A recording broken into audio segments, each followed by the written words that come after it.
신문이야기 돌직구쇼에 오신 여러분 반갑습니다. 저는 신문 읽어주는 남자 김진입니다. 주말 잘 보내셨습니까? 주말인 어제는 식목일이자 부활절이었습니다. 그래서였을까요? 가뭄을 해소하는 봄비가 내렸고요. 부활을 축하하는 봄비도 내렸습니다. 오늘 그래서 월요일 아침이 더욱더 활기차고 상쾌하게 느껴지는 이유인 것 같습니다. 월요일자 도간신문 지금부터 1면부터 31면까지 저와 함께 하시죠. 먼저 동아일보입니다. 자, 오늘은 동아일보 정치면 한 장의 사진으로 시작합니다.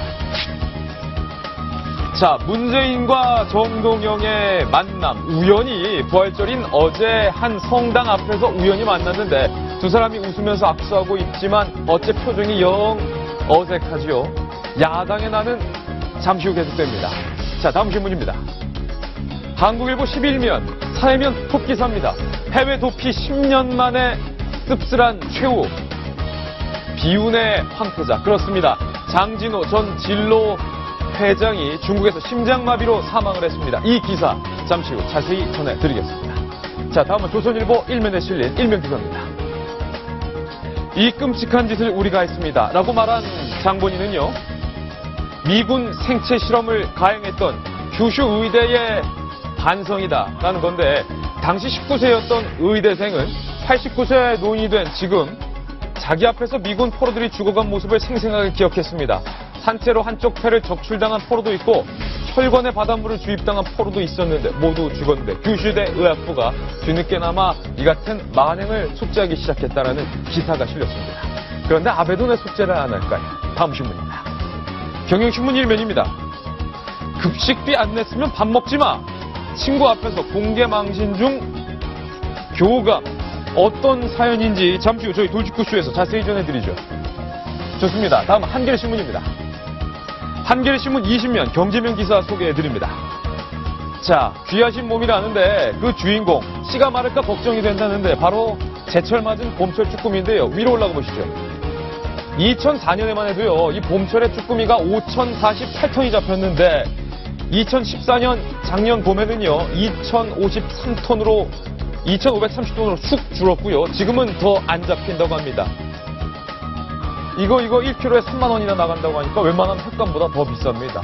마구잡이 포획이 원인이라고 합니다. 다음 신문입니다. 자, 다음은 서울신문 8면 종합면 정치 기사입니다. 문재인 박지원 전격 회동 곧 재보선 지원 나설 듯. 문재인 박지원 두 사람이 드디어 앙금을 터는 걸까요? 아닐까요? 일단 만나긴 만나는데 어떤 내용 오갔는지 잠시 후 공개합니다. 자, 다음 마지막으로 중앙일보입니다. 중앙일보 1면에 실린 1면 기사입니다. 이거 보세요. 내가 280억 도로 유치하지 않았습니까? 생색을 냈던 국회의원들. 그런데 그 280억짜리 도로 옆엔 뭐가 있었냐면요, 그 국회의원의 땅이 있었다. 중앙일보 기획기사. 충격적인 사심 예산에 대해서 저희 돌직구쇼에서 오늘 자세히 전해드리겠습니다. 자, 식목일이었던 어제 박근혜 대통령이 나무 심기 행사에 나섰습니다. 그런데 박 대통령은 나무를 심으면서 이것은 대한민국의 희망을 심는 것이다, 이렇게 말했습니다. 청와대 출입기자 송찬욱 기자가 취재했습니다. 흰 장갑과 점퍼 차림으로 삽을 들고 나무를 심는 박근혜 대통령. 박 대통령은 식목일을 맞아 청와대 정원인 녹지원에 무궁화를 심고 기념표석을 세웠습니다. 우리나라 꽃을 또 광복 70주년에 이렇게 아주 그냥 집단으로 심어서 더 의미가 있다고 생각이 됩니다. 박 대통령의 이름 가운데 근자는 한자로 무궁화를 뜻합니다. 무궁화에 대한 남다른 애착을 보이기도 했습니다. 박 대통령은 정상 외교 때 무궁화 무늬의 한복을 입기도 했고 유경수 여사가 무궁화로 한국 지도를 표현한 자수도 간직하고 있습니다. 박 대통령의 선친 박정희 전 대통령은 60, 70년대의 산림 녹화에 힘썼습니다. 식목일에 심은 나무를 돌보기 위해 1977년 육림의 날을 제정했고 첫 행사를 큰딸인 박 대통령과 함께했습니다. 박 대통령도 오늘 식수에서 육림의 날을 회상했습니다. 또 육림의 날이다 해서 또 잘 자랐는지 또 보고 또 모든 국민들이 정성을 갖고 가꿔서 지금은 이제 벌거숭이 산이 없어요. 박 대통령은 또 벌거숭이 산들이 푸르게 덮인 것처럼 어려울 때일수록 마음을 합해야 하지 않겠나란 생각이 든다고 강조했습니다. 채널A 뉴스 송찬욱입니다. 네, 어제 식목일이었는데 박근혜 대통령이 식목일을 기념해서 청와대 앞뜰에 무궁화 묘목을 심는 그런 모습이었습니다.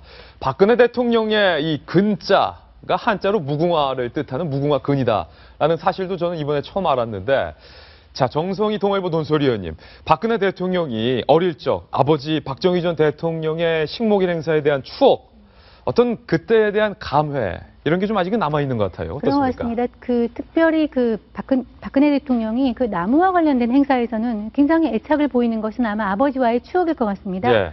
다 아시겠지만 우리가 일제강점기가 끝났을 때는 우리 지금 북한산 되듯이 우리나라 산도 이렇게 민둥산이었는데 지금 세계에서 자랑하는 그렇게 산림 녹화가 잘 돼 있는데, 박정희 대통령에 대해서 평가가 엇갈리는 사람도 박 대통령이 산림 녹화에 대해서는 잘했다는 것에 대해서는 이견이 없습니다. 예. 그 1973년도에 67년도에 산림청 만들어서요. 73년도에 내무부로 가져온 다음에 정말 전 국민적으로 산림 녹화를 했고요. 나무 심기 운동. 73년부터 10년 계획으로 그 산림 녹화를 했는데 4년 앞당겨서 78년도에 끝냈는데 당시에 심어진 나무가 30억 그루. 30억 그루. 예. 어허. 그래서 당시에 땔감으로 나무를 이렇게 베러 가는 사람들은 정말 가차없이 처벌했습니다. 예. 당시에 그 경찰청장 친척이 가서 걸렸는데 경찰청장을 날린 적도 있습니다. 경찰청장 친척이 땔감 베다가 네. 청장이 날아갔어요. 네, 그 예. 정도로 강력한 의지를 가지고 해서 오늘날 우리가 이렇게 푸른 나무를 가지게 됐습니다. 숲을. 아니, 안영환 전 의원님, 박근혜 대통령 여러 고민이 많았는데 해수만 갔다 와서 지지율도 오르고 네. 좀 한결 무궁화 심기 행사에서는 표정이 좀 편안해진 것 같다. 밝아지는 것 어때요? 같습니다. 또 무궁화 나무 심는 애국이라고 애국의 화신 아니십니까? 애국의 화신. 네. 애국에 관한 한. 예. 그런데 이제 사실 나무 심는 것에 관한 방금 말씀해 주신 것처럼 우리나라가 세계적인, 그러니까 육림이라고 그러죠. 예. 나무 심어서 성공한 케이스는 우리가 세계적인 국가입니다. 말씀해 주셨지만은 과거 박정희 대통령 때 산불이 나면요. 예. 군수 목을 잘랐습니다. 산불 나면 군수 아웃. 그렇죠. 그런 오. 시절이었습니다. 박정희 대통령이 헬기 타고 가다가 어느 나무 산에 유난히도 나무 심어지지 않다. 그럼 즉시 무전으로 어디 군이냐 누구냐 책임져라 할 정도로 예. 강하게 집차를 보이셨죠. 그랬군요. 그래서 지금 한반도 지도를 딱 찍어서 유선 찍었을 때 북한은 노란색, 남쪽은 파란색 확연히 예. 드러납니다. 그래서 과거에는 북한이 산이 더 많기 때문에 나무가 더 많아야 정상인데 지금 북한과의 비교가 될 정도로 우리나라는 육림에 관한 성공한 나라 또 그런 것을 아버지 선대 때 했기 때문에 나무 심는 것에 대해서는 박근혜 대통령이 상당히 애착이 강할 수밖에 없는 것 같습니다. 예. 제가 초등학교 때 1, 2학년 때가 이제 박정희 대통령 시절에 초등학교를 다녔어요. 예. 국민학교였죠, 그때는. 예, 국민학교죠, 예. 국민학교. 근데 그때 기억이 나는 건 뭐냐면 그때도 그렇고 그 뒤에도 이제 전두환 대통령 시절에도 그랬는데 하여간 국민적인 뭘 하기 성금 모으기, 예. 국민적인 무슨 따뜻한 애정 모으기 이런 걸 하면 하여간 초등학생들도 다 동원이 됐었는데 불이웃돕기 쌀 모으기 행사. 쌀 모으기 행사. 그럼 이제 집에 가서 쌀 퍼가지고 가고요. 예. 제가 이 자리에서 고백을 하는데 식목일에 나무 심기 행사도 초등학생도 하나도 빠짐없이 다 해야 됩니다. 근데 나무를 가져오라는 거예요. 예. 어디 가서 나무를 가져오겠어요? 어디서 가져와요? 산에 가서 나무 조그마한 걸 캐서 학교를 가져가서 예. 다시 그걸 심는 이래야 할 정도로 어쨌든 초등학생, 중학생 할 것 없이 모든 국민이 나서서 나무 예. 심기 행사를 했었거든요.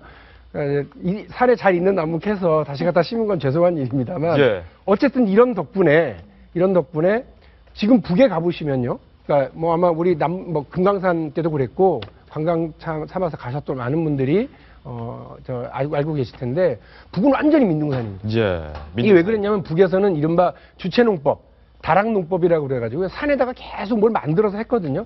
그래서 북이 최근에 많이 기억하실 텐데 큰 비만 오면 어마어마하게 수해가 커집니다. 그렇죠. 다 그런 이유는 산에 나무가 없기 때문이고 북과 남이 지난 몇십 년 동안 완전히 달라진 것 중에 하나가 예. 산의 모습입니다. 그렇군요. 박근혜 대통령 무궁화 근을, 이 무궁화 뿌리를 심고 있는 대통령의 소식을 오랜만에 전해드렸습니다. 자, 다음은요. 신사동 그 사람, 신문 속 사람들의 이야기를 달아보는 신사동 그 사람인데 오늘 첫 번째 주인공은요. 이 앞에 있는 것과 관련이 되어 있습니다. 제 앞에 있는 이것은 무엇일까요? 그렇습니다. 자, 소주와 맥주. 아니, 아침 대바람부터 왜 오늘 김진 기자가 소주와 맥주를, 그것도 참 이슬과 카스를 준비했을까? 참이슬과 카스를 만든 비운의 황태자가 오늘 신사동 그 사람의 주인공이기 때문입니다. 만나보시죠. 신사동 그 사람, 오늘의 주인공은요, 몰락한 황태자라는 별명이 붙은, 그렇습니다, 진로의 전 회장, 장진호 전 회장이 중국에서 사망을 했다라는 소식인데, 자, 정성희 위원님, 갑작스러운 소식입니다. 네, 저도 장진호 전 길로그룹 회장의 소식을 못 들었었는데요. 한동안 중국의 베이징에 있는 본인의 아파트에서 심장마비 증세로 사망했다고 합니다. 예. 근데 장진호 전 회장님 여러분들이 잘 기억에 어떨지 모르겠는데 90년대에 지금 말씀하신 대로 이 공격적인 조류 그룹을 그 부친으로부터 물려받은 진로 다음에 소주, 예. 예, 공격적인 경영을 해서 굉장히 유명했던 분이죠. 1985년도에 32세의 나이로 진로그룹의 제2대 회장이 돼서 97년도까지 아마 그때 공격 경영으로 아주 재계의 풍운하로 이제 관심을 끌었는데요. 굉장히 젊은 나이에 예, 회장직에 올랐습니다. 예. 아시겠지만 94년도에는 그때 그 오비맥주가 예. 전보를 하던 그런 시절에 이 카스를 했고 또 참이슬 그 소주에서도 이게 돌풍을 일으켰습니다. 예. 또 기억나시겠지만 유통에도 진출을 하고 건설에도 진출을 해서 음. 지금도 진로라는 글자가 붙은 아파트가 상당히 있는 것이 아마 그 당시 상황이었고요. 이렇게 공격적인 이렇게 본격적인 이렇게 확장의 부작용도 커서 예. 분식회계나 그다음에 여러 가지 그 횡령 이런 걸로 이제 문제가 생겨서 97년도 7월에 아마 이제 물러났고요. 예. 그다음에 검찰 조사를 받던 중에 캄보디아로 출국했다가 캄보디아에서 다시 중국으로 가서 재기를 모색하다가 오늘 이렇게 사망을 했습니다. 예. 정성희 위원께서는 참이슬 좋아하십니까? 저는 가리지 않고 다 좋아합니다. 예. 사석에서 좀 이렇게 같이 잘 드시는 걸로 제가 알고 있는데, 장진호 전 회장. 사실은 이 외환 위기 때 저는 아직도 생생히 기억해요. 아니, 소주 회사에서 웬 아파트를 짓나? 진로 건설이 지은 진로 아파트가 우후죽순 위성도시에 생겼다가 어느 순간 또 싹 없어졌는데, 이게 이 장진호 회장의 진로 그룹의 부침과도 관련이 있군요. 그러니까 문어발식 확장의 대표 주자라고 할 수 있겠죠. 예. 당시에 그러니까 아무래도 30대 초반에 그걸 물려받았으니까 이 재계 순위를 높이기 위해서 당시에는 이제 유행처럼 번졌었죠. 예. 진로 그룹에서 시작을 해서 이제 다른 데로 이제 건설, 아까 말한 유통 이런 식으로 IT 이런 예. 데까지 막 많이 확장을 하려고 했는데 당시에는 이제 아시겠지만 그 확장 수순이 빚을 내서 사업을 확장하는 그런 모델이었습니다. 은행에서 빌려다가 확장을 해서 이제 수익을 내려는 구조였는데 은행에서 빚을 이렇게 돈을 빌리다 보니까 분식회계를 하고 회사가 예. 탄탄하다는 그런 거를 가짜로 서류를 내다 보니까 이제 터진 것이죠. 그 당시에는 진로그룹뿐만 아니라 많은 재계 2세들이 이런 식의 확장을 하다가 이제 사고가 났습니다. 예. 아니, 배승희 변호사님. 사실은 이 IMF 때 이 진로 그룹이 이를테면은 경영 위기에 빠지고 경영권까지 지금 다 사실은 박탈이 당했었는데 캄보디아로 도피를 했죠, 그때 당시. 네, 그렇죠. 그러니까 집행유예 판결을 받고 바로 캄보디아로 나가게 됐고 거기서 다시 이제 2010년에 중국으로 이동을 해서 예. 중국에서 어떤 사업을 해보려고 했는데요. 지금 이 사건을 보니까 저는 조이팔, 옛날에 시대의 사기국 조이팔 씨가 생각이 나요. 예. 비슷하잖아요. 사실 3만 명에게 4조 원 정도의 사기를 치고 중국으로 밀항을 해서 경찰 수사가 있을 때 밀항을 해서 거기서 이제 사망했다는 소식이 들려서 좀 유사한 것 같은데요. 지금 이 사건의 같은 경우에도 어떻게 해서 집행유예 기간 중인데 그렇게 예. 도피 생활이라고 할 수 있을지 그렇게 나가서 살게 됐는지 조금 의문이 있긴 있습니다. 예. 그러니까 좀 이게 저희는 이해가 안 됐었어요. 그러니까 진로라고 하는 회사가 망하다니. 얼마나 많이 마셔줬는데. 예. 얼마나 적극적으로 우리가 먹고 마셨는데 이게 왜 망하지? 이해가 안 됐었어요. 저 처음에 그 회사 맞아요. 망했다고 그럴 때요. 제가 그 대학 들어간 게 90학번입니다. 예.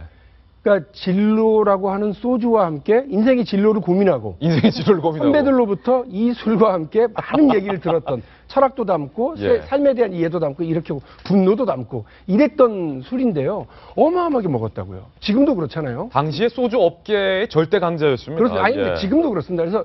그래서 장진호 전 회장이 제일 괴로웠던 게 뭐냐면 내가 만든 참이슬, 내가 만든 카스는 카스. 잘 나가는데 나는 저기서 아무 관계없이 나는 망했구나. 회사는 망했구나. 예. 그러니까 제품은 잘 나가는 회사가 망한 이유는 뭐겠습니까? 아까 정성희 위원님이 말씀하신 것처럼 무리한 문어발식 확장 때문에 망한 거죠. 그러니까 그걸 마시면서 그 뉴스를 듣는 저희들로서는 예. 일반인들은 이해가 안 됐던 이해가 안 뉴스가 97년도에 진로그룹이 망했다고 하는 뉴스였습니다. 그러니까 카스와 이 진로가 각각 오비와 하이트 쪽으로 이제 인수합병이 되면서 제품은 살아 있는데 그룹과 오너는 망한.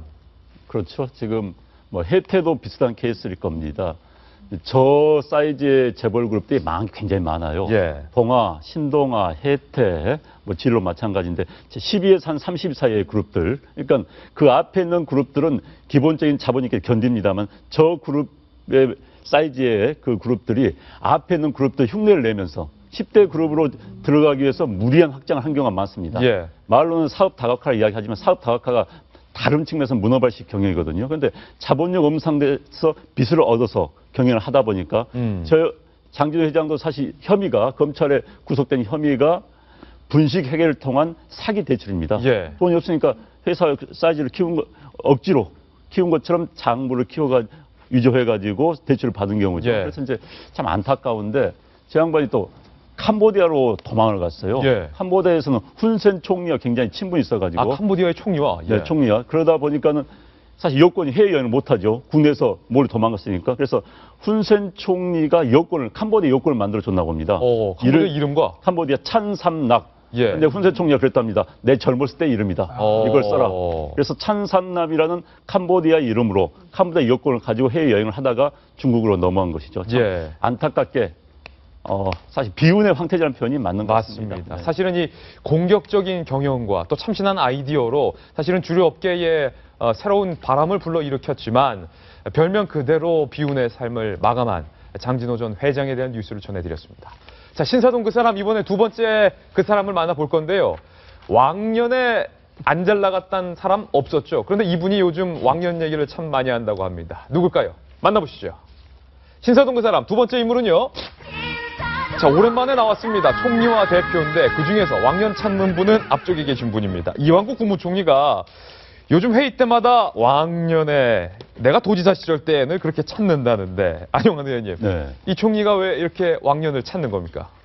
자, 회의 때마다 예. 내가 도지사 실현이 이랬는데라는 이야기를 자주 반복을 하신다는 겁니다. 예. 그러니까 총리실 직원들은 아니 대체 왕년에 뭘 했길래 하다 보니까는 과거 2006년부터 2009년 사이에 충남 도지사를 했어요. 그러니까 그때 무슨 일을 했는지 이제 연구를 시작한 겁니다. 예. 그래서 이제 총리실의 A 정책관이 충남도에 이완구 총리가 충남도지사 제1시절의 정책 자료를 한번 좀 달라 이야기를 했다는 겁니다. 그때 당시에? 그렇죠. 무슨 일을 했는지. 그러다 보니까 다른 총리실 관계자들도 야 나도 연구를 해야겠다. 그래서 계속 요구를 한다는 겁니다. 복사 좀 해줘. 그래서 이제 이 총리가 지난 1일이죠. 복지 재정 효율화 회의를 하면서도 내가 충남지사 시절에 이렇게 해가지고 당시 MB 대통령, 이명박 대통령이 건의해서 이런 건의를 했다라는 식의 이야기 하다 보니까 과연 그랬는지, 그럼 그게 어떻게 됐는지를 연구를 한다는 겁니다. 그래서 아무튼 이완구 총리, 갑자기 이명박 대통령 생각이 나죠. 또 이명박 대통령이 내가 예전에 해봤는데. 그다음에 또 정기영 전 명예직 이런 말 있죠. 누가 못한다 하면 임자 해보고 말해. 그래서 경험 기업인 출신들, 또 이제 행정관료 출신인데 이완구 총리의 내가 예전의 이야기가 총리실은 지금 굉장한 유행어가 돼 있다 이런 보도입니다. 그래서 실제로 이 취재를 해보면요, 총리실 직원들이 참 볼멘 소리를 많이 합니다. 아니 도대체 도지사 때 얼마나 대단한 업적들을 하셨길래 그랬는지. 근데 또 이완구 총리가 내가 도지사 시절 때는 어떻게 했다는 꼭 안 집어 말하고 내가 도지사 시절 때 안 그랬는데 말이야. 그래서 정 의원님, 그 총리실 직원들이 도대체 무슨 일을 했는지 오히려 조사하고 있다. 그렇습니다. 그 조지사를 끝까지 마치지 못해서 그 성과를 말하기는 좀 그런데 본인이 그냥 제일 애매한 게 내가 뭘 했다 이렇게 얘기하면 괜찮은데 그냥 내가 해봤는데 이렇게 막연하게 얘기하니까 공부를 할 수밖에 없죠. 근데 제가 막 좋아하는 말인데 이게 사실 과거 얘기를 하면 늙은 겁니다. 과거 얘기하면 늙었다. 젊은 사람들은 미래를 얘기를 해요. 그러니까 이게 경험에 이제 집착하는 거는 좀 나이 든 사람의 특징이거든요. 본인의 성공의 모델에 집착해서 그러니까 이제 이런 게 내가 지사 시절 이렇게 해봤으니까 그거를 잘 해라 이런 측면도 있지만은 본인의 어떤 작은 경험에 집착해서 큰 그림을 놓칠 수도 있고 또 사실 그 지방의 충남도의 어떤 그 도정과 국정에 큰 하는 총리실에 이건 틀리거든요. 총리실은 많은 일이 이해관계 조정입니다. 충남, 그러니까 어떤 도에서 어떤 일을 가지고 추진 있게 내려가는 사업 모델을 성공하는 거와 여러 군데서 오는 이해관계의 충돌을 조정하는 건 좀 다른데 예. 본인의 충남 도정의 어떤 경험을 가지고 적용하는 걸 좀 너무 집착하시는 게 아닌가 이런 생각이 듭니다. 우리가 벌써 잊고 있는데요. 저분이 총리 인사청문회 통과할 때 얼마나 눈물바람이었고 얼마나 사람들 가슴을 헤볐습니까? 그렇죠. 근데 이제 그 한 달 만에 그 양 옆에 법무부 장관과 행자부 장관을 세워놓고 부정부패와의 전쟁을 딱 선언했잖아요. 예. 그랬지 뭐 어디 군복 입고 벙커 정도에 들어가길 줄 알았는데 계속해서 무슨 뉴스에 나오는 게 출석 불렀다더라. 뭐 이런 뉴스. 군기 잡았다. 과거에 내가 이랬는데 뭐 이런 뉴스가 나오는 건 너무 디테일한 쪽으로만 가고 있는 거 아니냐. 예. 이번에 또 디테일의 꽃을 보여주신 게 뭐냐면 당신 지난 3개월 동안 누구 만나고 뭐 먹었는지 다 적어와. 총리실에서요? 네, 총리실에서요. 이번에 무슨 일이에요, 그건 또? 그 공직자들 기강 잡는다고 그런 모양인데요. 예. 그러니까 그 부처의 고위 관료가 서울로 출장 갈게요 하고 세정청사에다가 이제 얘기를 해놓고 서울로 갔답니다. 예. 서울에도 안 나타나고 세종시에도 없고. 어허. 흔히 말하는 땡땡이를 친 거죠. 저희 돌직구쇼에서도 소개해드렸던 일본의 미녀 의원이 아, 예. 지방의회 땡땡이 치고 불륜을 했었던 마치 그 기사가 생각이 나는데. 그분은 그래서 당에서 쫓겨났답니다. 예. 그건 그렇고요. 어쨌든 고위공직자들이든 뭐 누구든 간에 공무원이 제자리에 제 시간에 가 있는 거 중요하죠. 예. 물론 이런 것들도 다 기강 바로 잡아야 되겠습니다만 하여간 총리께서 부정부패 전쟁 선언을 해놓고서 아주 디테일하고 꼼꼼한 것까지 다 챙기고 계시는 게 좋은 건지 예. 나쁜 건지 임기를 관둘지도 모르는 10개월 뒤에 확인해 보도록 하겠습니다. 아니 그래도 힘없는 국무총리, 뭐 전직 총리라고 딱히 집어서 말은 안 하겠지만 힘없는 총리보다는 계속 국무총리가 무엇을 한다. 국무총리가 주도적으로 무언가를 끌고 간다. 그런 이미지는 좀 주고 있는 것 같은데 어떠세요? 그렇죠. 제가 볼 때는 이 경험이라는 게 예. 자신에게 가장 큰 무기인 것 같아요. 근데 이 무기로 지금은 총리실의 기강을 잡는 게 아닌가 싶기도 한데요. 실제로 그 세종시와 말씀하셨던 그 공무원이 자리를 비우고 떠났다 이런 거에 대해서도 얘기를 했고 이거에 대해서 내가 이렇게 했으니까 너희들도 한번 이렇게 해봐라 라는 식은 자기한테 맞추라는 거밖에 안 되거든요. 예. 그렇지만 그렇게 맞춰서 뭔가 이뤄낸다면 그것도 또 나쁘게 평가할 거는 아닌 것 같습니다. 근데 아까 발언 중에 살짝 나왔는데 내가 도지사 시절 땐 요 말에서 이명박 전 대통령 MB의 향기가 굉장히 강하게 느껴지는 건 저만의 생각인가요? 그래서 이제 경험은 중요합니다. 예. 이제 이렇게 생각하시면 돼요. 중앙부처는 기획부서입니다. 중앙부는. 그다음에 이제 지방부처, 지방자치단체는 집행부서죠. 집행과 기획이랑 같이 가는 겁니다. 따로 놀아서는 안 되죠. 그래서 집행했을 때의 경험을 기획에 반영한다는 굉장히 좋은 것이죠. 예. 이제 아까도 말씀해 주신 것처럼 너무 디테일한 거하고 또 다를 수 있는 국가 전체, 총리실은 조정하는 총리실의 산하의 가장 큰 기관이 국무조정실입니다. 국무조정은 말 그대로 국무를 조정하는 기관이거든요. 예. 그래서 특정 지자체의 케이스를 가지고 모든 걸 합리화시킬 수 없는 거고 아무튼 집행과 기획을 적절하게 조화시키는 것 그것이 바람직하다고 생각됩니다. 예. 사실은 요즘 이 정치면 뉴스에는 야당 이야기가 참 많이 나와요.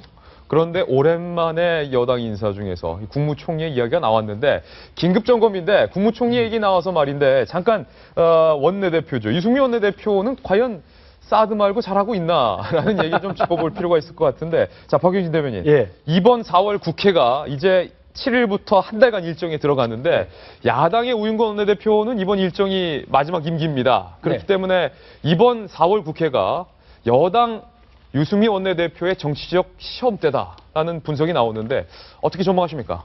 보통 이제 할 일은 많은데 시간은 없고 막 이런 경우 있잖아요. 예. 그러면 이제 그러니까 해는 지고 갈 길은 멀다 뭐 이런 느낌으로 얘기들 하잖아요.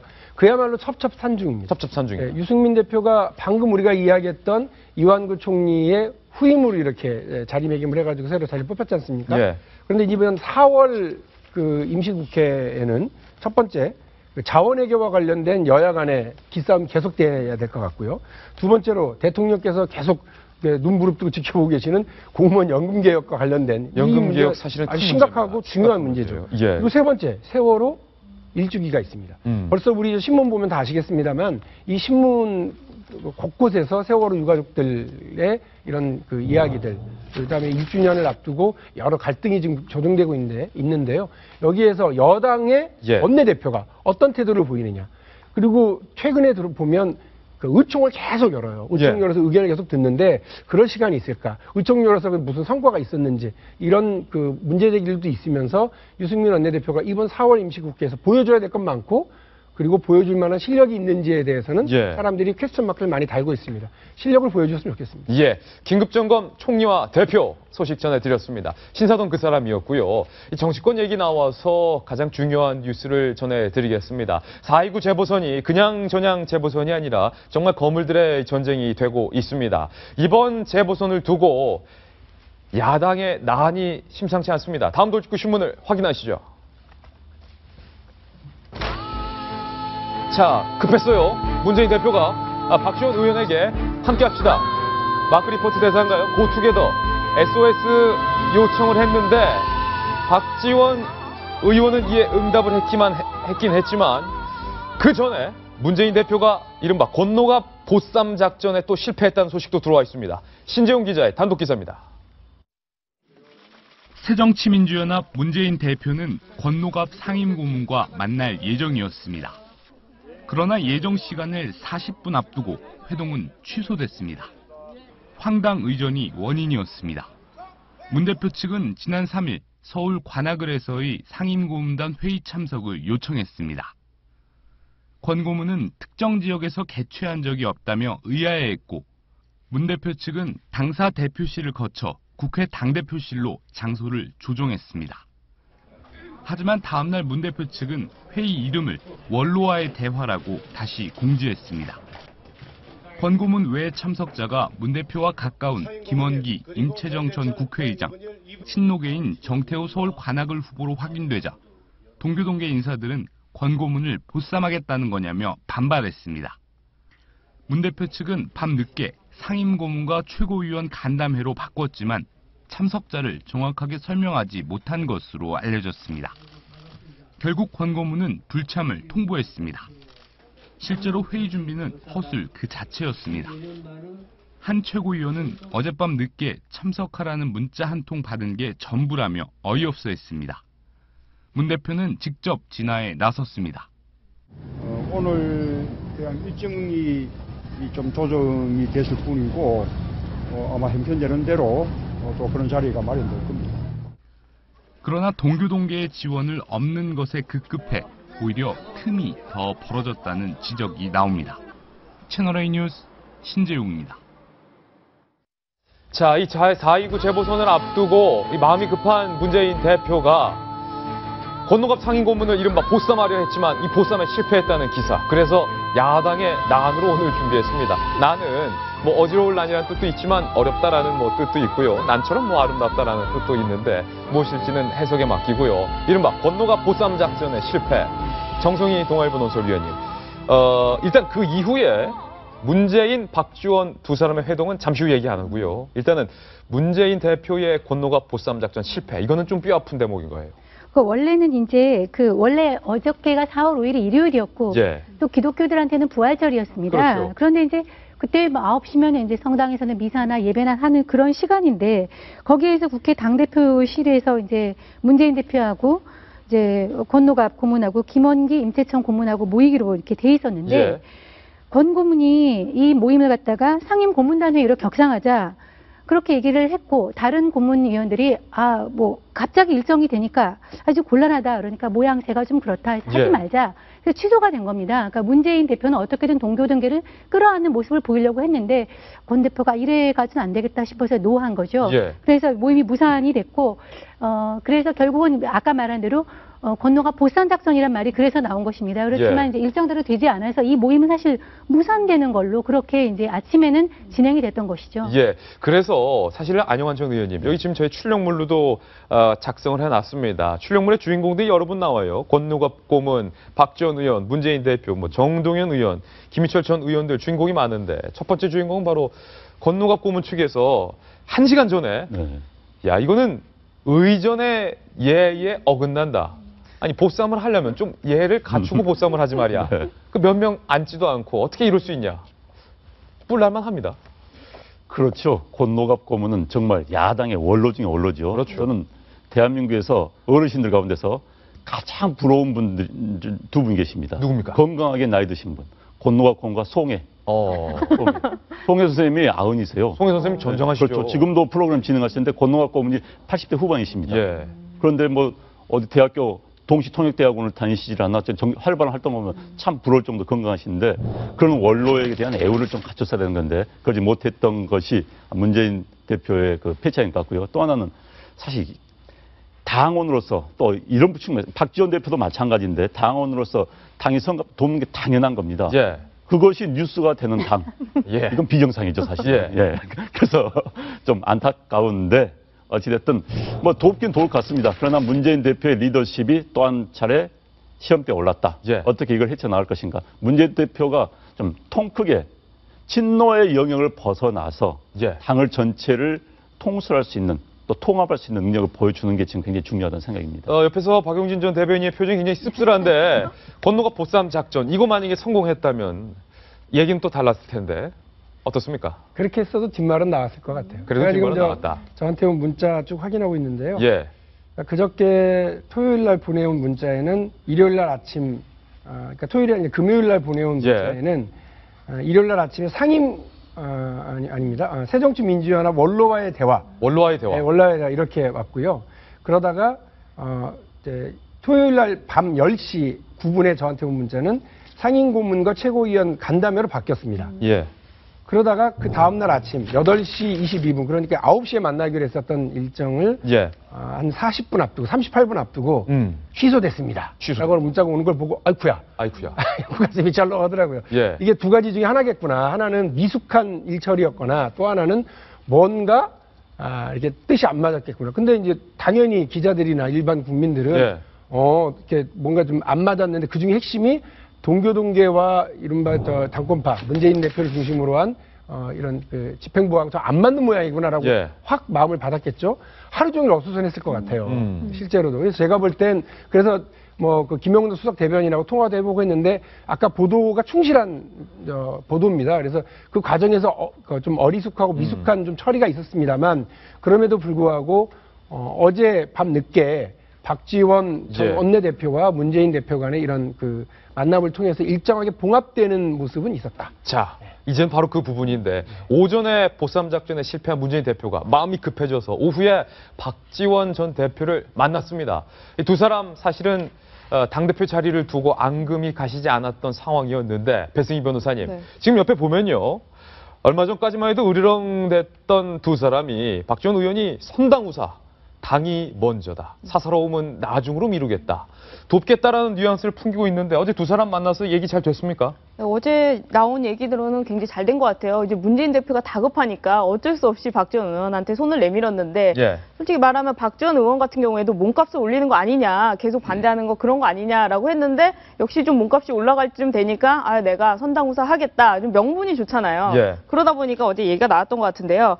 또 어제 박지원 의원도 자신의 트위터에서 권고문 등 몇 분과 합의해서 국민을 보고 명분 있는 선당우사의 자세로 정리에 연락하겠다 이렇게 말을 했습니다. 그러니까 좀 박지원 의원도 면이 살고 또 문재인 대표도 면이 사는 어제는 오후에는 좀 굉장히 잘 넘어갔던 것 같아요. 예, 박지원 의원과 사실은 문재인 대표와의 두 사람의 만남이 해피엔딩으로 묘사되고 있는데 정 의원님.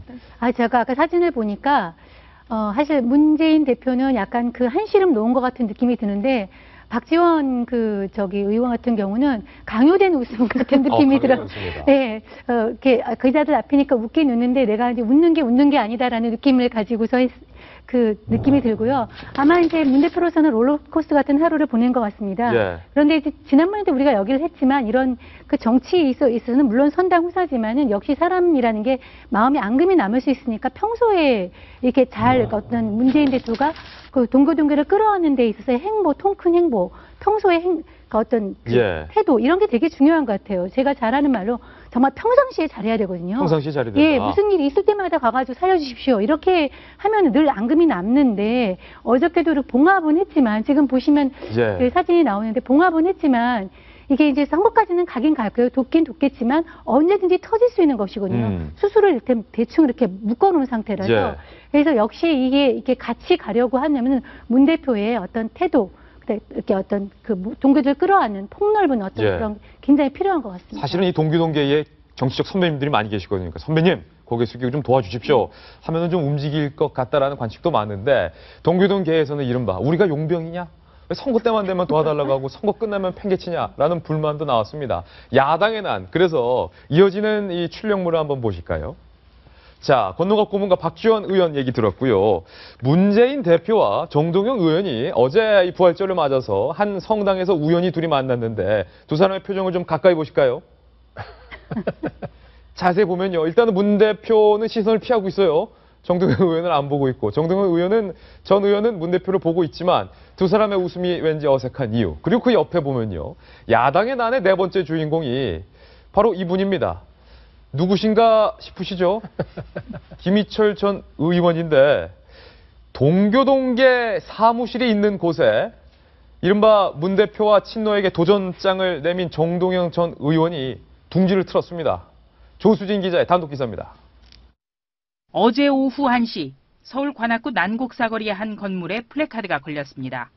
지금 이대로는 안 됩니다라는 내용입니다. 국민모임 후보로 서울 관악을 선거에 뛰어든 정동영 전 의원이 내건 것입니다. 이 건물에는 새정치민주연합 경선에 나섰다가 불과 0.6%포인트 차이로 탈락한 김희철 전 의원의 사무실이 있습니다.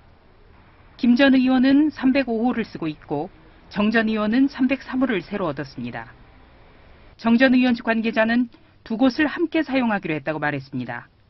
두 사람의 연대가 성사됐다는 설명입니다. 김 전 의원은 일단 부인했습니다. 아유, 전혀 없죠. 연대를 제가 민주당 현재 당원인데 할 수가 없죠. 김 전 의원은 동교동계인데다 관악에서 두 번의 민성구청장과 국회의원을 지내 바닥 기반이 두텁습니다. 정 전 의원이 김 전 의원의 손을 잡으려는 이유입니다. 특히 김 전 의원은 친노 후보를 돕는 일은 결코 없을 것이라고 단언한 상황. 그러나 문재인 대표는 김 전 의원에게 만남이나 도움을 요청하지 않은 것으로 확인됐습니다. 이런 가운데 문재인 대표와 정동영 전 의원은 관악구 서원동 성당에서 열린 부활절 미사에서 조우했습니다.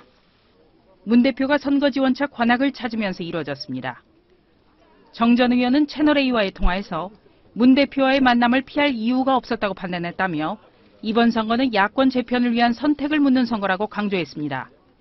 채널A 뉴스 조수진입니다. 자, 이 문재인 대표와 친노의 앙금이 있는 이른바 동교동계에 둥지를 튼 정동영 전 의원. 그래서 야당의 난이 한 번 더 나옵니다. 이 음악은 여인천하 음악인데요. 아니, 이 음악 좀 그래요. 귀양 가는 것 같은 느낌입니까? 네, 거의 뭐 저 지금 새남자에 끌려온 느낌이기도 하고 그래요. 예, 근데 솔직하게 말해서 이 동교동계 사무실 바로 앞에 정동영 전 의원이 사무실을 틀었다. 그럼 동교동과 정동영 두 사람 간의 정치적 동맹이냐? 아니, 묘하고도 디테일한 그 선정인 것 같아요. 정동영 의원 측에. 그러니까 김희철 의원의 전 선거 사무실이죠. 선거 사무실이 거기 있는데 동교동계 사무실이 아니고요. 동교동계에게는 사무실이라는 게 있지 않습니다. 그러니까 김희철 전 의원이 사무실을 놓은 그 건물이 아무래도 그 관악구 선거구 바닥에서는 그 사통팔달한 좋은 데일 거 아닙니까? 이건 우연이다. 우연은 아니고, 그러니까 이제 정동영 전 의원 측에서 저기로 딱 들어가면 좋겠다. 때마침 그 사무실 앞에 이제 있으니까 여러 가지 의미를 가지고 빈 사무실을 딱 해서 들어간 것 같기는 한데요. 아까 잠깐 우리 리포트에도 나왔습니다만 김희철 전 의원이 함부로 움직일 수가 없어요. 지금은 새정치, 저분은 민주당 당원이라고 얘기를 하시네. 새정치민주연합 당원이기 때문에 함부로 움직일 수 없고 또 저분이 그 이른바 무슨 개다 이렇게 얘기를 하면 박지원계예요. 그러니까 박지원 전 원내대표가 김희철 의원에 대해 갖고 있는 관계가 상당히 끈끈한데 박지원 의원이 이제 그 당을 돕기로 했다라고 하는 얘기는 김희철 전 의원이 어쨌든 이 문제와 관련해서 자기 마음을 돌리거나 이렇게 좀 해야 되는 상황입니다. 그래서 저는 박지원 대표나 동교동계도 그랬듯이 김희철 전 의원도 도울 거다 당을. 이분이 막강해요. 지난번에 무소속으로 나와서 떨어질 때 28%나 받았습니다. 서울 어디에서도 무소속으로 나와가지고 이 양강구도에서 28%를 받는 후보가 거의 없습니다. 저렇게 막강한 분이 당을 도와야죠. 도울 거라 봅니다. 근데요, 이 그림도 참 미묘하게 얇게 이 김철 전 의원, 이른바 동교동계가 정동영 의원 바로 뒤에서요 좀 지켜보고 있는 그런 모습인데 좀 이렇게 편이 지금 갈리는 것 같은데. 안 의원님. 그 사무실 제가 가봤습니다. 제가 가봤는데 물론 이제 두 측면이 있어요. 첫 번째는 그게 난곡 사거리의 요충지입니다. 사실 사무실 올 때는 간판을 세워서 그러니까 플래카드를 세워서 가장 많은 사람 볼 수 있는 데서 하는데 그 코너에 있는 빌딩이에요. 그러다 보니까 오신환 후보는 바로 옆 건물에 있더라고요. 예. 근데 또 하는 측면이 있냐. 그러니까 첫 번째는 당연히 그게 위치가 좋기 때문에 들어갈 수밖에 없다는 거 하나. 또 공실이 있어야 들어간 겁니다. 예. 공실이 있어야 들어가는 거 하나. 두 번째는 제가 지난번에 갔을 때 거기에 김희철 예비 그러니까 경선 때 플래카드 크게 걸려 있었어요. 그런데 그것은 본 선거 시작이 전까지 걸어놓을 수 있습니다. 예. 본인 알기 위해서 좋은 기회죠. 그런데 그 자리에 했다 그걸 내렸네요 보니까.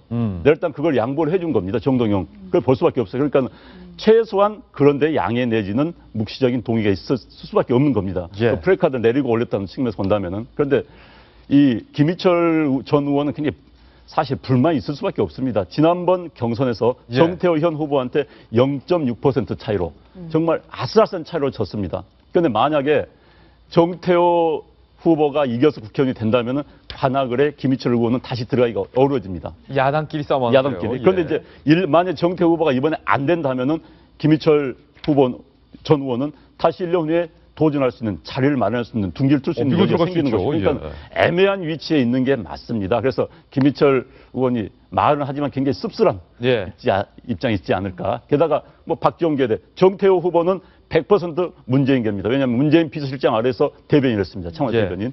김희철 전 의원은 호남 출신의 박지원 계라고 분류가 된 정말 친노 대 호남계의 격돌을 관악에서 보여줬는데 0.6% 차이로 호남이 졌지요. 예. 그 상징성을 또 가지고 있는 그런 전투이기도 합니다. 예. 오늘 동아일보에 상당히 재밌는 기사가 하나 실렸는데 이 동교동계와 친노의 해묵은 앙금 그리고 정동영 전 의원까지 이 3자 간의 앙금에 대해서 동아일보에 재밌는 분석 기사가 실렸는데 제 옆에 표로 정리해봤습니다. 함께 보시죠. 자, 야권을 둘러싼 묵은 갈등, 트라이앵글입니다. 친노와 동교동계 그리고 정동영 전 의원 측 간의 얘기인데 먼저 요걸 한번 보실까요? 서로 주고받아요. 막상 막하예요. 동교동계와 이 친노 진영은 2003년 이른바 노무현 전 대통령이 DJ 정부를 겨냥한 대북 송금 특검을 실시하면서 사실은 이 동교동계가 친노 진영한테 니네가 어떻게 우리한테 이럴 수 있냐 앙금이 생겼죠. 그런데 2003년 친노 진영이요 새천원 민주당 분당 후에 열린우리당을 또 창당하면서 동교동계와 친노 진영은 이젠 안녕. 거의 굿바이 수순을 밟게 되다가 뭐 지금은 다시 정치적인 봉합 상태입니다. 그리고 친노 진영과 정동영 전 의원과는 너무나도 유명하죠. 2007년 정동영 전 의원이 열린우리당을 일단은 탈당했어요. 그리고 대통합민주신당을 창당하죠. 그리고 2007년입니다. 역시 당내 경선에서 정동영 전 의원이 이런 말을 합니다. 노무현 당 떠났으면 경선에서 손 떼라.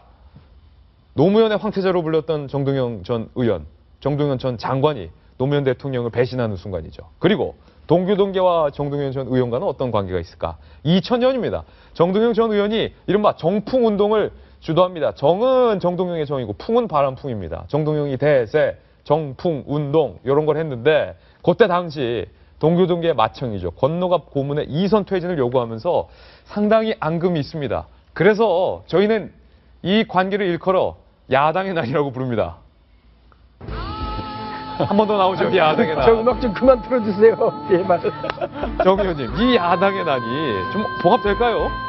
이게 지금 선거를 앞두고 저는 일단 아까 말한 대로 얼기설기 해가지고 좀 꼬매놓은 상태인데 언제든지 이제 터질 가능성이 높은데 그래서 며칠 전에 우리 박성원 논설위원이 도대체 누가 배신자냐. 예. 이 완전히 배신의 이 사이클이 돌아가고 있거든요.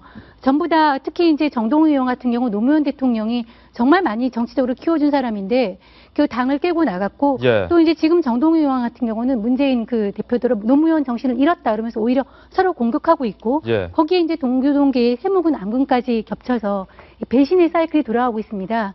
그래서 이 정치라는 게 흥미로운데 이게 서로 참 애증의 관계인데 이제 역시 저 앞에서는 일단은 손을 잡을 수밖에 없는 상황이라 일단은 아마 지원을 하게 될 것 같고요. 예. 이 선거 결과에 따라서 또 다시 한번 완전히 다시 한번 재편이 정치권이 재편이 될 것 같습니다. 좋습니다. 이 4.29 재보선 여당 소식 그리고 야당의 난에 대한 이야기 전해드렸습니다. 자, 이번에는요 이런 질문을 드리고 싶습니다. 북한이 핵을 포기하지 못하는 이유는 과연 무엇일까? 바꿔 말하면 북한은 과연 핵을 포기할 수 있을까? 다음 돌직구 신문을 확인하시죠. 자, 북한 전문 기자 출신이고 현역 의원일 때도 북한을 상당수 갔다 오셨던 그리고 백두산을 뭐 올라갈 수 있는 등산 코스는 다 올라갔다 온 북한 전문 기자 출신 안영환 전 의원님. 예. 북한이 핵을 포기하지 못하는 속내가 오늘 조간신문에 자세히 실렸는데 네. 무엇입니까? 일단 이 기사가 실리게 된 것은 이란의 핵 문제가 타결됐지요. 그렇죠. 이란과 다른 나라들과 이제 이란이 핵을 포기하는 것을. 그것 때문에 그렇다면 다음 문제의 국가는 북한입니다. 북한이죠. 이제 이란 핵 문제, 다음 북한 핵 문제인데 그런데 이란과 북한은 다를 수밖에 없다라는 취지의 기사가 많은 일간지에서는 썼습니다. 그런데 이제 북한은 이란과 달리 포기할 수 없다. 이유는 뭐냐? 그래서 첫 번째는 이란은 경제 제재에 의해서 많은 타격을 입었습니다. 그렇지만 북한은 그들 스스로가 자력갱생 또 고립 경제 체제를 오랫동안 유지했기 때문에 경제 제재도 잃을 것이 많지 않다라는 분석을 하고 있습니다. 두 번째는 핵은 김일성, 김정일의 유운입니다. 그래서 북한은 유운 통치라는 이야기가 있지 않습니까?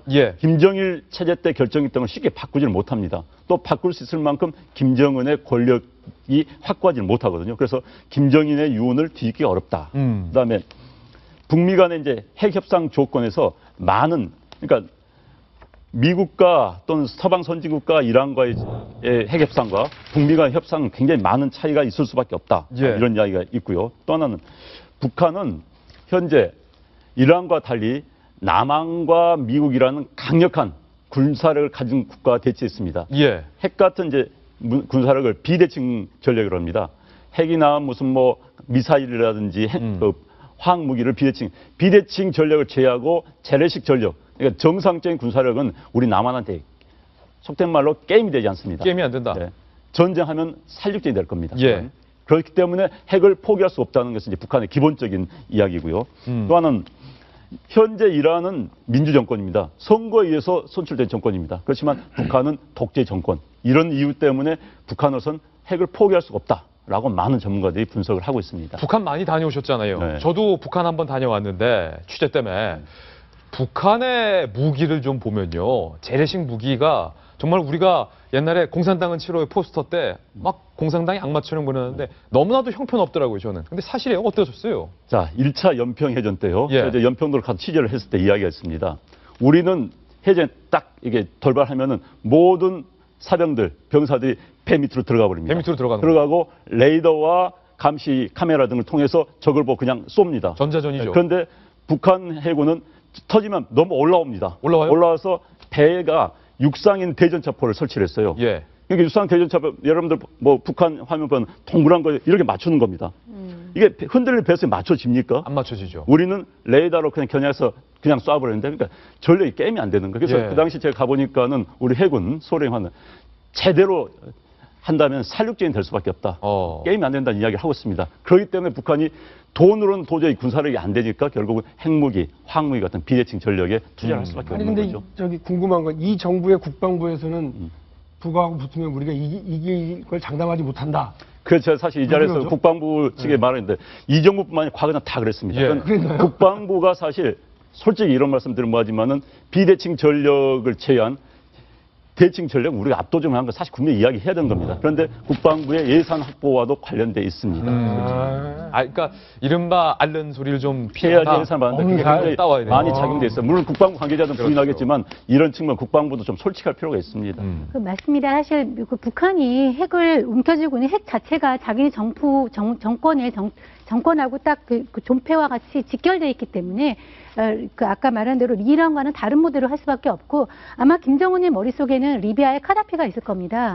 카다피가 죽기 전에 역시 이제 이란과 비슷하게 해가지고 핵을 포기하고서 경제 제재를 풀어줬거든요. 근데 카다피 어떻게 됐습니까? 바로 그때 이제 아랍해운 때문에 비참하게 죽었거든요. 김정은의 머릿속에는 지금 이란 같은 경우는 민주 정권이고 선거로 들어온 정부이지만 자신과 같은 모델인 독재치와의 카다피가 비참한 최후를 보면서 아 나는 죽어도 핵을 가지고 있어야 되겠구나 이렇게 생각할 가능성이 아주 높습니다. 가장 큰 건 그거라고 봅니다. 그러니까 북이 이전에는요, 그러니까 북은 핵을 협상용으로 했습니다만 지금은 북이 이거를 기정사실화하고 싶어요. 북이 핵 보유국의 지위를 갖고 싶어 한다는 것이 북미 협상을 어렵게 하는 것 중 하나입니다. 북이 핵을 포기하지 못하는 이유에 대해서 전해드렸습니다. 좋습니다. 제 앞에 또 제가 뭔가를 또 그새 이렇게 준비를 했습니다. 오늘 분주하네요. 소주 맥주에 이어서 식판 두 가지를 준비했는데 함께 보시죠. 자, 한 식판은 급식이 지금 안 나온 식판입니다. 그리고 다른 식판은 저희 채널A 구내식당에서 서둘러서 아침 메뉴를 오늘 준비를 해왔는데 상당히 먹음직스러운 식판이 있고 한 식판은 텅텅 비었는데 뭐 무상급식 얘기를 하려는 게 아닙니다.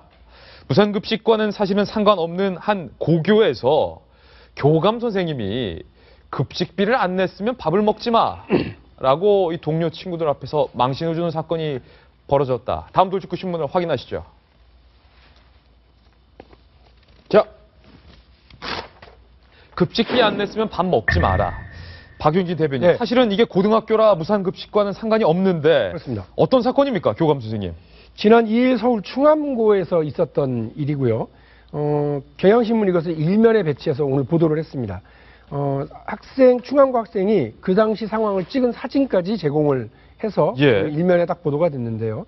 충암고의 김모 교감 선생님께서 급식실로 내려와서요. 아이들을 줄을 세우고 한 명 한 명을 급식비를 냈는지 확인을 했답니다. 어허. 그러면서 이제 학생들의 증언에 따르면 이런 말씀도 하셨답니다. 몇 달치가 밀렸는지 알려주면서 내일부터는 오지 마라. 식당에 오지 말라는 말이죠. 그리고 주변 학생들에 따르면 김 교감은 넌 1학년 때부터 몇백만 원을 안 냈다. 밥 먹지 마라. 꺼져라. 너 같은 애들 때문에 전체 애들이 피해본다. 등의 발언을 한 것이라고 합니다. 이거를 일일이 체크하는데 시간이 걸렸을 거 아닙니까? 그래서 40분 정도가 아이들이 밥 먹는데 시간이 밀렸다고 그러고요. 내일부터 오지 말라는 말을 들은 한 학생이 처음에는 내가 잘못 들었나 보다. 아니, 선생님이 이렇게 말할 리가 없잖아요. 잘못 들었나 보다 하고 옆에 친구한테 선생님이 나한테 뭐라 그러셨니? 하고 물어보기까지 했다고 하면서 일단 식당에 들어갔는데 친구들 앞에서 망신당한 것이 너무 창피하고 화가 나서 식사 중간에 그냥 나와버렸다라고 이야기를 하고 있습니다. 김 교감 선생님은 급식을 먹되 급식비를 내고 먹으라고 체크해 준 거다. 담임 선생님을 통해서 미리 통보하기도 했다. 아무 문제 없는 거 아니냐라고 하는 태도를 보이고 있답니다. 아니, 정성희 위원님, 급식비 안 냈으면 밥 먹지 마. 그리고 학생에게 심지어 꺼져라. 교감 선생님이 말입니다. 교감 선생님이 너무 열심히 일을 하는 건가요? 이게 사실은 엄청나게 비교육적인 일이죠. 그렇죠. 우리가 칭찬은 공개적으로 하고 야단칠 때는 몰래 하라고 그러는데 이거는 특히나 부모와 관련된 것이 않겠습니까? 아이는 아마 모를 거예요. 부모가 안 냈을 타인데 그거를 이제 아이들한테 와가지고 먹지 마라, 꺼져라. 이게 교육적으로 있을 수가 없는 것이고 이런 어떤 마인드를 가진 선생님이 아직도 교단에 있다는 게 사실 믿기지가 않습니다. 왜냐하면 사실은 그 무상급식을 하지 않은 그 지자체도 있어요. 울산 같은 경우는 이제 김기현 시장인가요? 새누리당 출신이지만 선별급식을 하고 있습니다.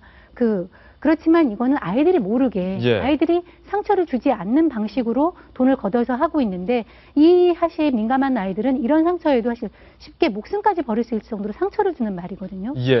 사실은 이 급식 얘기 나와서 말인데 이번 사건은 무상급식 제도가 시행되지 않는 고교라서 무상급식과는 상관이 없지만 무상급식에 대해서 홍준표 도지사가 무상급식 중단한다.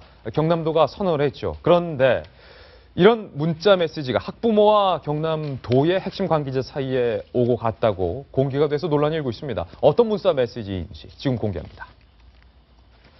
자, 이 문자 메시지를 좀 같이 확인을 해드리겠습니다. 먼저 학부모가 이렇게 문자를 보냅니다. 잘 주무셨나요? 아침부터 너무 눈물이 난다. 우리 딸내미가 초등학교 3학년인데 엄마 오늘부터 학교에 돈 내고 밥 먹어. 이러니 그럼 나 먹지 말까? 엄마 돈 없잖아. 이러는 겁니다.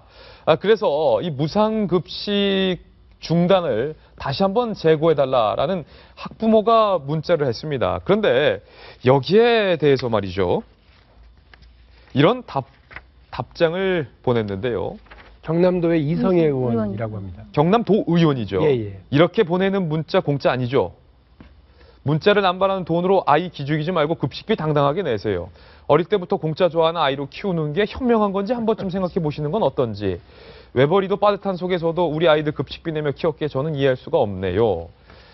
자, 배승희 변호사님. 이게 무상급식이 옳다, 중단이 그르다의 문제를 떠나서 이 학부모에 대한 도 의원의 문자 메시지 적절했다고 보십니까? 글쎄요, 어머니를 2번 죽이는 행위 같은데요. 저는 아이가 엄마가 돈 없으니까 내가 밥을 안 먹겠다는 얘기를 엄마가 들었을 때 어떤 심정이었을지 참 안타깝습니다. 특히 이 고등학교에서도 그 고등학교 학생이 엄마한테 연락을 해서 엄마 정말 급식비 안 내느냐라고 물었을 때 어머니도 1, 2학년 때는 원래 안 내니까 그렇게 알고 있었던 것이다 라고 했는데 이 어머니 말이 이 아이가 혹시라도 다른 행동을 할까봐 걱정을 했다고 하는데 사실은 이 엄마들이 아이에게 밥을 못 주고 싶어서 못 주는 게 아닌데 마치 내가 공짜를 좋아해서 아이한테 밥을 안 주는 것처럼 저렇게 말을 하면 굉장히 교육적으로 안 좋을 것 같습니다. 또 예.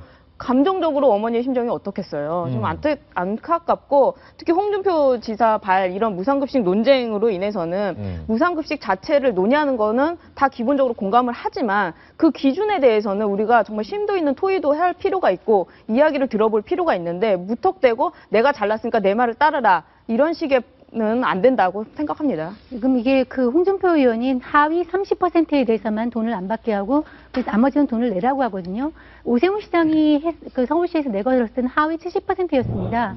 사실은 그 하위 30%냐 50, 70%냐 하는 것은 그 비율도 문제지만 돈도 관계가 있지만 사실은 이거를 정책을 하는데 동력이 어디서 나오냐는 것은 되게 중요한 문제예요. 예를 들어서 하위 70%가 무상급식을 받게 되면은 돈을 내는 30%는 본인들이 아마 경제적으로 괜찮다 하는 걸 인정받는 그런 느낌이 들 거예요. 그렇지만 하위 30% 다 돈을 내는데 본인이 이제 돈을 안 내는 공짜로 받는 사람들은 상당히 속이 상할 가능성도 있어요. 사실 이런 거에 대한 정치적인 고려, 배려 이런 것들을 좀 심도 있게 논의해 볼 필요가 좀 있습니다. 자, 무상급식 중단의 옳고 그름의 문제를 떠나서 사실은 학부모가 안타까운 문자를 보냈는데 그냥 좀 달래주고 그렇죠. 이 국가적인 차원에서 논의가 돼야 될 문제입니다라고 달래주는 문자를 했으면 좋았을 건데 지금 도 의원이 이렇게 보내는 문자값 아껴서 사실은 급식비나 내라라는 식의 답장. 저거 말이 안 되는 거죠. 기본적으로 정치인이고요. 도의원이든 구의원이든 시의원이든 국회의원이든 간에 그 봉사하는 자리 아닙니까? 뭐 월급을 받든 안 받든 간에요. 근데 기본적으로 태도에 문제가 있다고 생각을 하는데 이분이 경남도의 새누리당 비례십니다. 그런데 이분과 관련해서 제가 좀 찾아보니까 KBS에서 이런 보도를 작년 9월에 했습니다. 이성의 경남도의원을 포함해서 경남도의원 8명이 작년에 독일로 연수를 갑니다. 근데 외유성 연수다라고 하는 게 KBS 보도입니다. 외유성이다. 놀러 갔다. 6박 8일의 일정 동안에 복지 관련 시설을 방문한 건 노인 시설 딱 한 번. 나머지는 독일에 갔으니까 자동차 전시관 같은 데 쭉 돌아다녀서 외유 논란이 있었어요. KBS가 이걸 보도를 했는데 아니 본인과 도의원들께서 이렇게 국민 혈세를 가지고 외유를 댕겨오시는 건 괜찮고 엄마가 아이 상처 주지 않았으면 좋겠다고 문자 보내는 거에 대해서는 그 돈에 껴서 반맥이라고요? 그렇게 얘기하는 태도 자체가 문제가 있고 경남도의원들이 대단히 이런 문제에 대해서 불만을 가질 수밖에 없어요. 그러니까 경남의 도민들께서 화를 낼 수밖에 없는 그런 태도를 보였고요. KBS는 참 훌륭한 보도를 하셨네요. 우리도 KBS 출신 그러니까요. 기자셔서. 지금은 채널A에서 저희와 일하고 있습니다. 그런데 사실 아까 그 교감 선생님 기사나 이분 기사를 보고 가끔 이럴 때가 있습니다. 저 기사가 사실이 아니었으면 하는 기사. 맞아요. 사실이 아니었으면 하는 기사들입니다. 교감 선생님이 어떻게 그런 말씀 할 수 있고 선출직 공직자가 그렇죠. 지역 주민에게 저런 이야기는 할 수가 없는 겁니다. 친구끼리도 사실 하기에는 심한 면박성 그런 문자인데 저는 개인적으로 이해가 되지 않는 행동이고 적절치 않은 행동이고 바람직하지 않은 행동입니다. 자, 이 문자 메시지 소식 전해드렸고요. 이번에는요, 신사동 그 사람, 신문 속 사람들 이야기를 다뤄보는 신사동 그 사람의 세 번째 인물을 만나보실 차례입니다. 함께 보시죠. 신사동 그 사람 세 번째는요. 자, 이른바 부테크에 성공한 국회의원들입니다. 제가 사진 2장을 준비했는데요. 사진 2장을 한번 소개해드리겠습니다. 자, 하나씩 보시죠. 위에 있는 사진부터 소개를 해드리겠습니다. 새누리당 울산 울주가 지역구인 강길부 의원이 280억 길천 산단 진입로 280억 도로를 따왔다 라는 정책을 수립합니다. 그런데 이 진입로 옆에 한 곳, 두 곳, 세 곳, 네 곳 이 빨간 곳의 토지 네 곳을 알고 봤더니 이 강 의원의 소유더라. 결국에 도로 개발로 인해서 집값이 5,283만 원에서 4억 2,349만 원으로 대폭 올랐다. 이거는 5천만 원에서 4억 올랐으면 몇 퍼센트 오른 겁니까? 산수인데 계산도 안 될 정도로 많이 올랐다. 두 번째, 새정치민주연합도 만만치 않습니다. 주승용 의원입니다. 전남 여수을 265억 여수 확장 도로를 만드는데 이곳의 인근 땅 더 많습니다. 24곳입니다. 아까 4곳이었는데 이 24곳 잘 보시면요. 도로를 기점으로 계속 땅이 분포가 돼 있죠. 10년 넘게 거래가 없던 땅, 도로로 다 수용이 되면 국가의 막대한 예산과 세금으로 보상을 받게 된다. 265억 원을 증액하는데 정 의원님, 사심 예산이다 이른바. 네. 사심 있어 보입니다. 어떻습니까?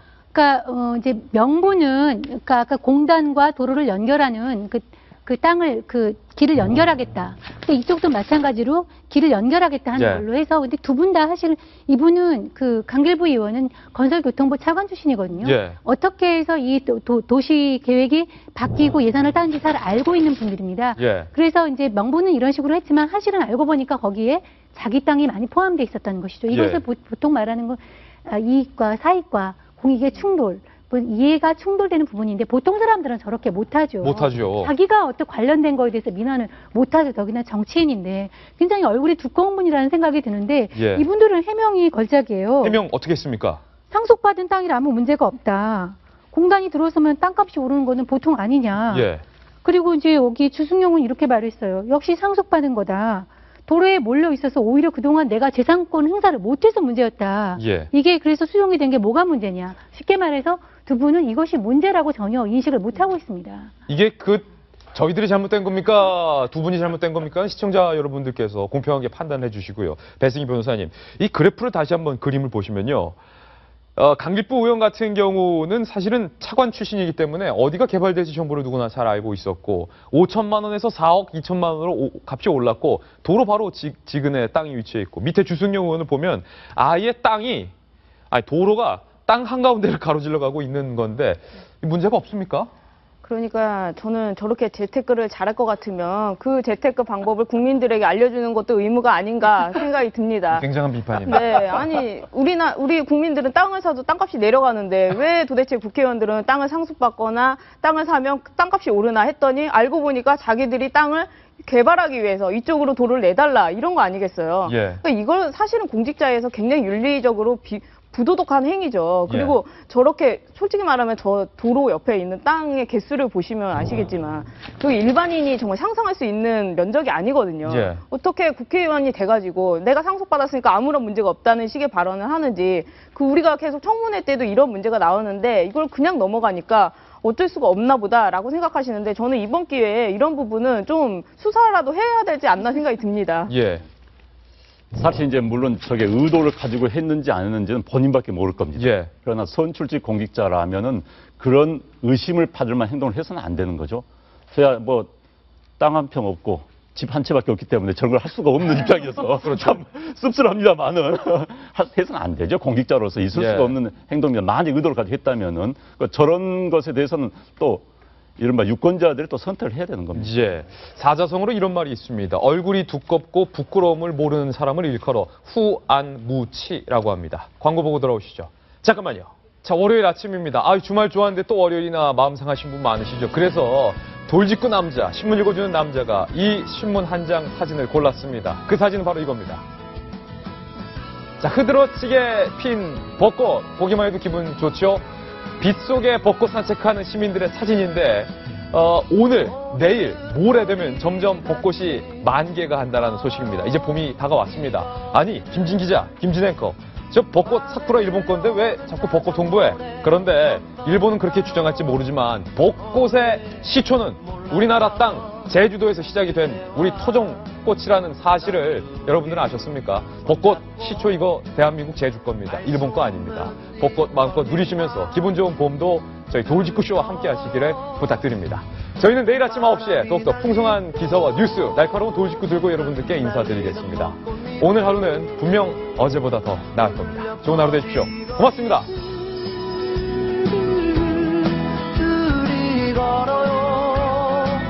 봄바람이 날리며 흩날리는 벚꽃잎이 울려 퍼질 이곳